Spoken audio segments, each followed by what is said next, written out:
नमस्कार, मैं हूं श्रीकांत प्रत्यूष और आप देख रहे हैं citypostlive.com। मेरे साथ हैं बिहार के दिग्गज नेता, जी हां, कांग्रेस के सांसद अखिलेश प्रसाद सिंह जी, जो बिहार में चुनाव अभियान कमेटी के अध्यक्ष भी हैं, सर्वेसर्वा हैं। पूरे चुनाव की जिम्मेवारी इनके कंधे पर है। किस तरह से कांग्रेस इस बार चुनाव मैदान में उतरेगी, क्या उसकी रणनीति है और गठबंधन का क्या भविष्य है, बात करेंगे। अखिलेश जी, आपका स्वागत है सिटी पोस्ट में। नहीं, बहुत धन्यवाद। आप बताइए, बड़ी जिम्मेवारी आपको मिली है, कैसे आप इसको निभाएंगे? अभी हम लोगों का पूरा कंसंट्रेशन राहुल जी की जो प्रस्तावित 3 फरवरी को पटना के गांधी मैदान में है, उसमें सभी rank and file Congress party के बिहार के लोग लगे हुए हैं। उसी तैयारी में हम लोग लगे हैं और चुनाव उसके बाद होगा। चुनाव की तैयारी पूरी पार्टी, स्टेट पार्टी, जो नेशनल पार्टी है, सभी लोग मिलजुल के लड़ेंगे। इस रैली का मकसद क्या है? कांग्रेस का शक्ति प्रदर्शन? निश्चित रूप से रैली का मकसद तो शक्ति प्रदर्शन है ही, लेकिन मोदी जी के नीतियों के खिलाफ जो जनता में आक्रोश है, उसको भी लोगों को दिखाना है। लेकिन इस रैली का जो पोस्टर लगा है बाजार में, उसमें कहीं भी महागठबंधन के दूसरे नेताओं की तस्वीर नहीं है, केवल कांग्रेसी नजर आ रहे हैं। ये रैली कांग्रेस पार्टी की रैली है और कांग्रेस के सभी नेताओं को क्या पोस्टर लगा होगा। मुझे नहीं लगता है कि उसमें कोई छूटा होगा। घटक दल के नेताओं को आमंत्रित नहीं किया गया है क्या? नहीं, वो तो घटक दल के नेताओं को जब नज़दीक आएगा उसमें तय किया जाएगा। अभी हम लोग रैली का तैयारी कर रहे हैं, उसके अलावा कुछ नहीं। यानी पोस्टर पर केवल कांग्रेसी नेताओं की तस्वीर है, इसका मतलब ये है कि कांग्रेस दिखाना चाहती है कि ये जो भीड़ जुटेगी, जो लोग जुटेंगे, वो आपके दमखम पर जुट रहे हैं, न कि महागठबंधन का। ये सही है कि पिछले 28 साल से पटना के गांधी मैदान में कांग्रेस पार्टी का रैली नहीं हुआ था। जब से 1990 के पहले जब शासन में यहाँ रहती थी पार्टी, तब लोग रैली करते थे। उसके बाद से कभी रैली नहीं हुआ कांग्रेस का।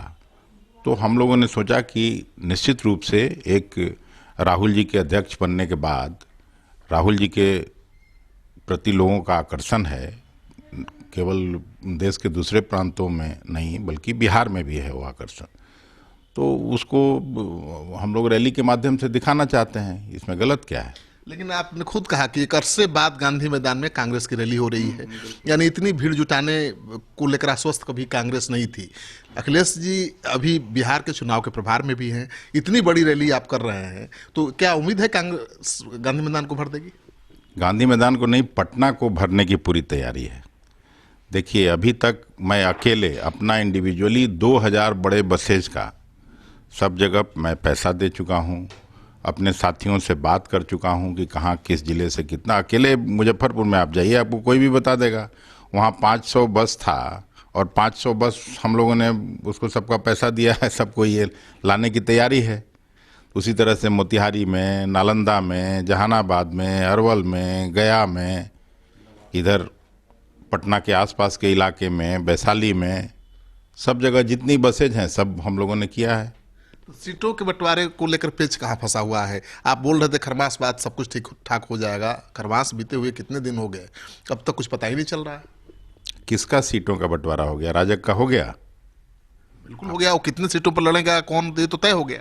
नहीं, जगह तो बता दे, लोग उम्मीदवार तो बता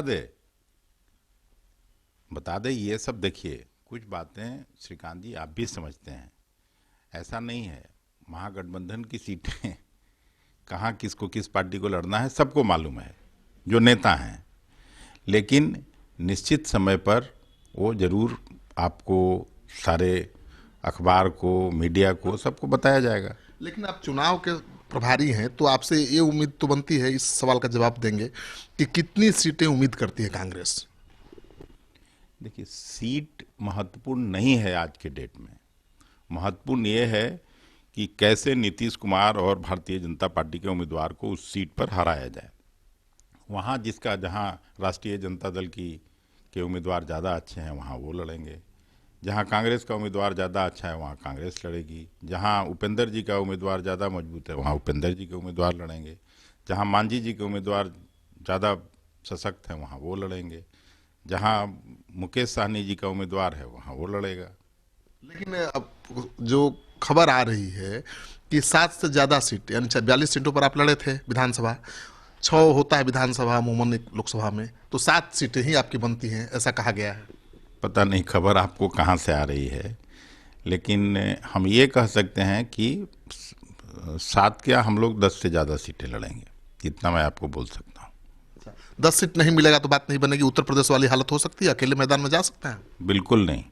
यहाँ पे राष्ट्रीय जनता दल के साथ बरसों पुराना कांग्रेस का रिश्ता रहा है, और ये नहीं है कि लालू जी से कभी भी कांग्रेस का हमेशा मतैक्य रहा है।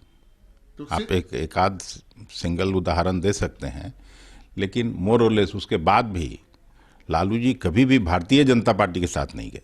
नहीं गए, लेकिन कांग्रेस को तो कई बार वो दिखा चुके हैं अंगूठा।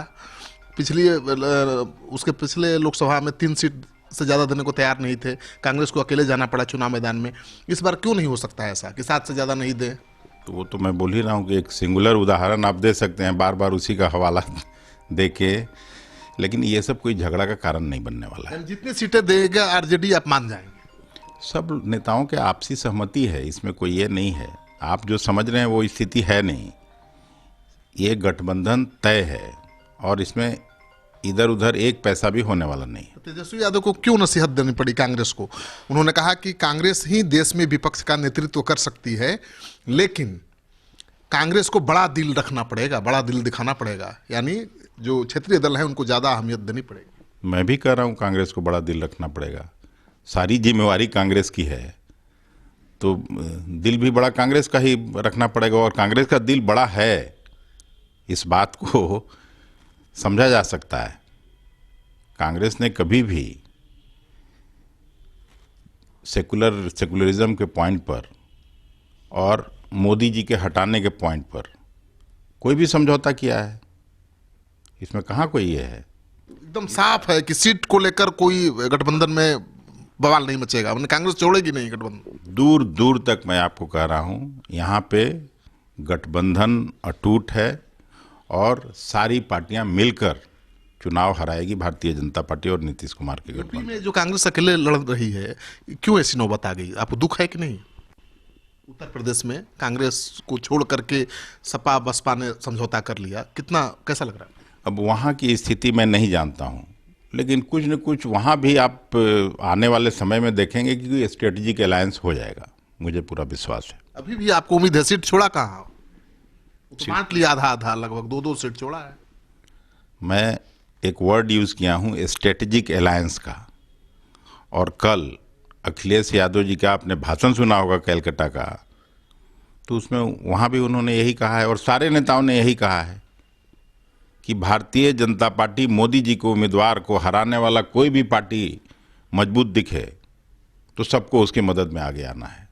लेकिन सर, जो खबर आ रही है कि कांग्रेस के राष्ट्रीय अध्यक्ष यानी राहुल गांधी ने सभी प्रदेश अध्यक्षों से कहा है कि आप 40 सीट का उम्मीदवार का नाम भेजिए, बताइए। तो 40 सीट पर उम्मीदवार मिल गए हैं आपको? मुझे इसकी जानकारी नहीं है, कम से कम बिहार में ऐसी स्थिति नहीं है। कांग्रेस के प्रदेश अध्यक्ष ने कहा। अब कांग्रेस के प्रदेश अध्यक्ष ने कहा तो इसका निश्चित उत्तर भी फिर आपके सवाल का वही दे सकते हैं, मुझे नहीं मालूम। यहाँ आप लगता है कि एनडीए को हरा पाएंगे मिल करके? निश्चित रूप से हराएंगे। ये लोग 5 सीट के अंदर सिमटने वाले हैं।